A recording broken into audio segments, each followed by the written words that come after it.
Deep beneath the old city, below the streets where rainwater ran silver between the stones, there was a place no one spoke of after dark. The catacombs. They twisted under everything. Under the old opera house with its cracked marble steps. Under the chapel where the bells no longer rang. Under the graveyard where black roses grew along the iron fence. Under homes where people slept, never knowing that hollow corridors stretched beneath their floors like veins through the earth. Most people believed the catacombs were sealed. Most people were wrong. Ilara first heard the sound on a night when the moon was hidden behind clouds and the streets were slick from rain. She had taken the long way home, past the old opera house, though she could not have said why. Something in the air seemed to pull at her, gentle as a thread tied around her wrist. The building stood at the end of the street like a forgotten queen. Its windows were dark. Its balconies sagged beneath vines. The old posters on the doors had faded until the faces on them looked more like ghosts than performers. Ilara paused beneath the broken marquee. That was when she heard it. A voice, soft at first, so faint she thought it might be wind slipping through the cracks in the stone. Then it came again, lower, sadder, not quite human. The sound drifted from behind the opera house where an iron gate stood chained between two crumbling walls. Ilara had passed that gate many times before. It had always been locked, always rusted, always dead. But tonight, behind the bars, a pale blue glow shimmered in the darkness. Ilara stepped closer. The voice rose again. It was not singing words she understood.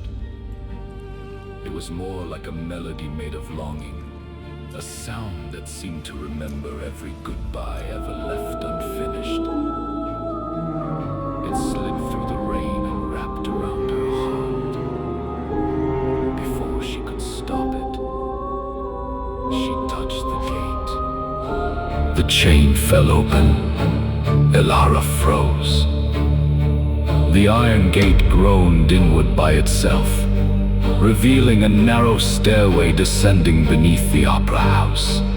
Cold air breathed up from below, carrying the scent of wet stone, candle smoke, old roses, and something older than dust.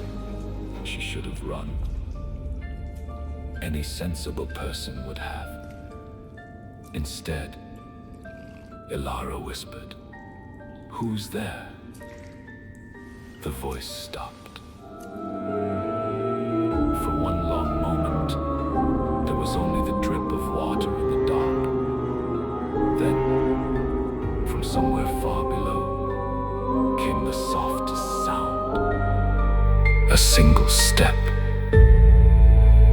Then another. Not boots, not bare feet. Something lighter.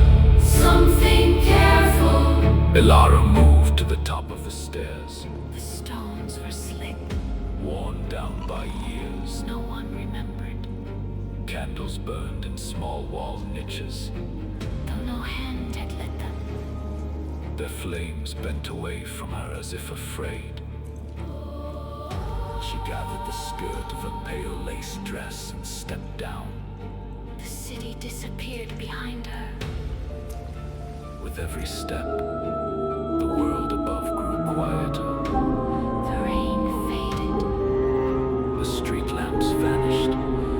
Even the distant hum of life slipped away until all that remained was the sound of her own breathing. And the whisper of the candles.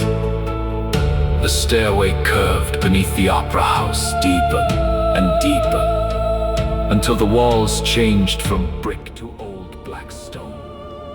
Skulls rested in carved alcoves.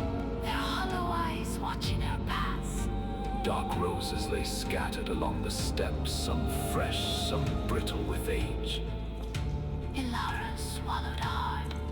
Hello, she called again. Her voice came back to her in broken pieces. Hello, Hello, hello. hello. Then another voice answered. Go back. Elara stopped. The words had come from below. They were quiet but clear. Not a man's voice, not exactly. It was low, smooth, and sorrowful. With something wild hidden underneath. Elara gripped the damp wall. Who are you? Silence. Then the candles ahead flickered. At the bottom of the stairway, something moved. The shape stepped into the candlelight. A black cat. He stood still in the center of the passage. His fur dark as midnight rain, Around his face was an ornate mask, half white and half black. shaped perfectly to fit him. Silver filigree curled across it like frozen vines. One green eye shone through the shadowed opening. Elara forgot how to breathe. The cat stared up at her. He was beautiful and terribly sad. You should not have opened the gate, he said. Elara's heart pounded, but she did not run. You were the one singing. The cat looked away. I was warning. Warning who? You. The candles trembled. Somewhere deep beneath them, stone shifted against stone. The cat turned toward the dark corridor behind him. This place here's loneliness, it follows longing. It opens for hearts that are already cracked. Elara took one step closer. The cat's ears flattened. Do not follow me. But there it was again. The pain beneath his warning. He spoke like someone who had given the same command many times, but never once wanted to mean it. Elara gripped the damp wall. Who are you? Silence.